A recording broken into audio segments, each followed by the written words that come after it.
आज हम बात करेंगे पाठ 1 संख्या पद्धति क्लास 9th का एक्सरसाइज 1.1 का पहला जो क्वेश्चन है उसको देखेंगे हम। वह है कि 0 एक परिमेय संख्या है जहां p बाई क्यू एक परिमेय संख्या है और q नॉट इक्वल टू 0 और 0 को क्या हम p बाई क्यू के रूप में लिख सकते हैं, ये क्वेश्चन है।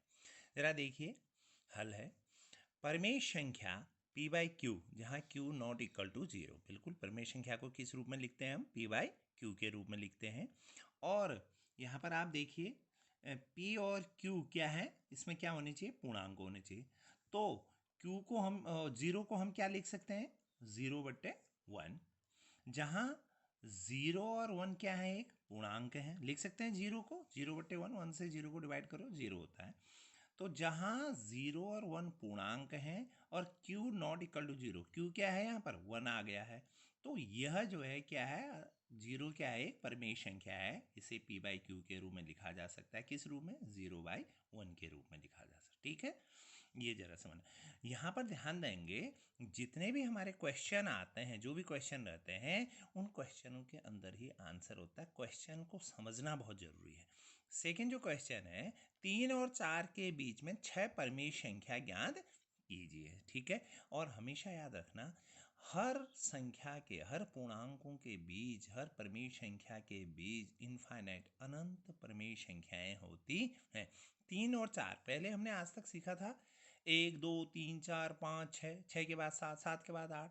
और अगर आपसे पूछा है 3 और 4 के बीच की कुछ संख्याएं बताओ, तो हमें लगता था कि ये संख्याएं होती ही नहीं है। यस, होती हैं, उन्हें परिमेय संख्या कहते हैं, जो p बाई क्यू के रूप में लिखी जाती है। 3 और 4 के बीच में 6 परिमेय संख्याएं ज्ञात करो। कितनी निकालनी है? 6।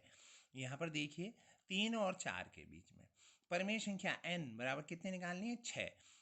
तथा हम 3 और 4 को भिन्न के रूप में लिखने पर 3 और 4 को किस रूप में लिखना है? इनको भिन्न के रूप में। 3 को 3/1 और 4 को 4/1 लिख सकते हैं या नहीं लिख सकते हैं? लिख सकते हैं। आप देखिए यहाँ पर, अब यहाँ पर देखिए, 1 से 3 को डिवाइड करो 3 ही बार, 1 से 4 को भाग दो 4 ही। इस भिन्न को n+1 से अंश तथा हर को गुणा करने पर भिन्न को, ये जो 3/4 है, n कितना है? 6। n+1 से, यानी नेक्स्ट एक जोड़कर उससे हम मल्टीप्लाई कर देंगे। n+1 कितना हो गया? 6+1 7। आप यहाँ पर देखिए, 3/1 गुणा 7/7 बराबर 3 7 21 7 एकम 7, 21/7। और यहाँ पर ध्यान दीजिए, 4/1 गुणा 7/7, 7 को 28/7, ये हमें यहाँ पर प्राप्त हुआ। अब आगे देखिए, हमें क्या मिला?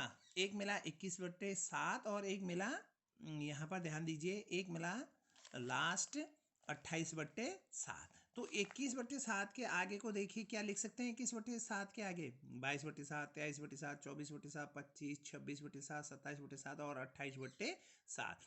21/7 को क्या लिख सकते हैं? 3 से 21 को डिवाइड करो और 3 7 21, 7 से 21 को डिवाइड करो, 7 21, 3। और ये बीच के 22/7, 23/7, 24/7, 25/7, 26/7 और 27/7 और 28 को 7 से डिवाइड करो 4।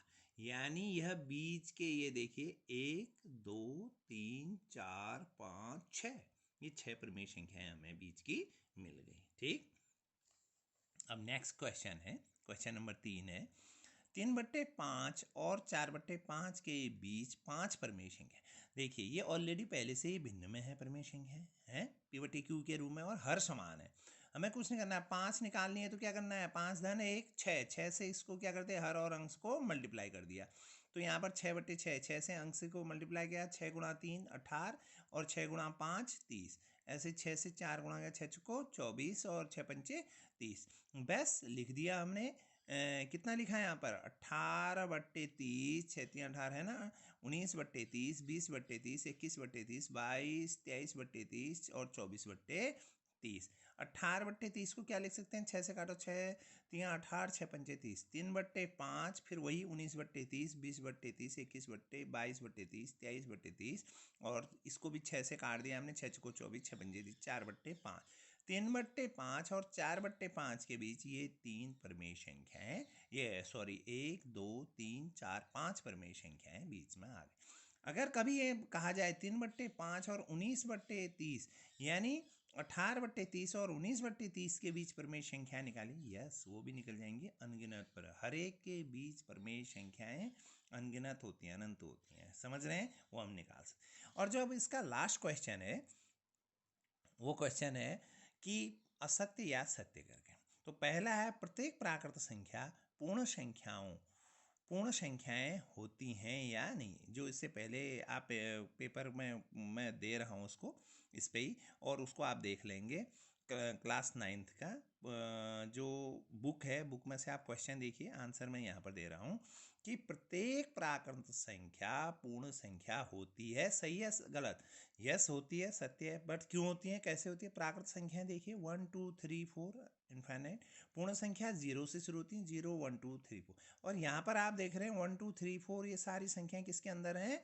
पूर्ण संख्याओं के अंदर है ना। अतः प्रत्येक प्राकृत संख्या पूर्ण संख्या होती है। लेकिन यहीं पर रिवर्स उल्टा, प्रत्येक पूर्ण संख्या प्राकृत संख्या नहीं होगी क्योंकि इसमें शून्य नहीं होता है। नंबर 2, प्रत्येक पूर्णांक एक पूर्ण संख्या होती है। देखो क्वेश्चनों को वहीं पर घुमा रहा है, थोड़ा सा ट्विस्ट कर दे रहा है, और आपको समझना है प्रत्येक पूर्णांक एक पूर्ण संख्या होती है, ये पूछ रहा है वो।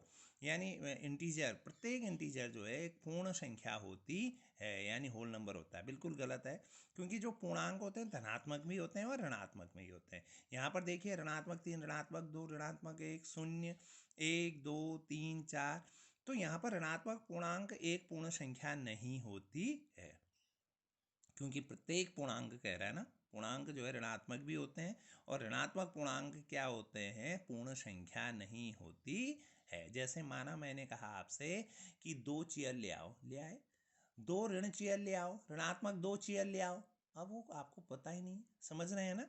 तो ये जो है पूर्ण संख्या नहीं होती। नेक्स्ट जो अगला आ रहा है तीसरा, प्रत्येक परमेय संख्या एक पूर्ण संख्या होती है। प्रत्येक परमेय संख्या P/Q के रूप में 4 परमेय संख्या है, पूर्ण संख्या भी है, क्योंकि 4/1 लिख सकते हैं। 2 परमेय संख्या भी है, पूर्ण संख्या भी है, 2/1 लिख सकते हैं। लेकिन अगर यहीं पर अगर हम परमेय संख्या जहाँ पर 2/3 लिख दें, अब यह सिर्फ प्रमेय संख्या है, पूर्ण संख्या नहीं है। 5/7 लिख दें, समझ रहे हैं ना। तो अतः यह असत्य है। तो आप, मैं इसको क्वेश्चन भी दे रहा हूँ आपका पेपर जो आपके इस एक्सरसाइज में है, और उसके आंसर मैंने हल किए, ये आप इसको देखेंगे।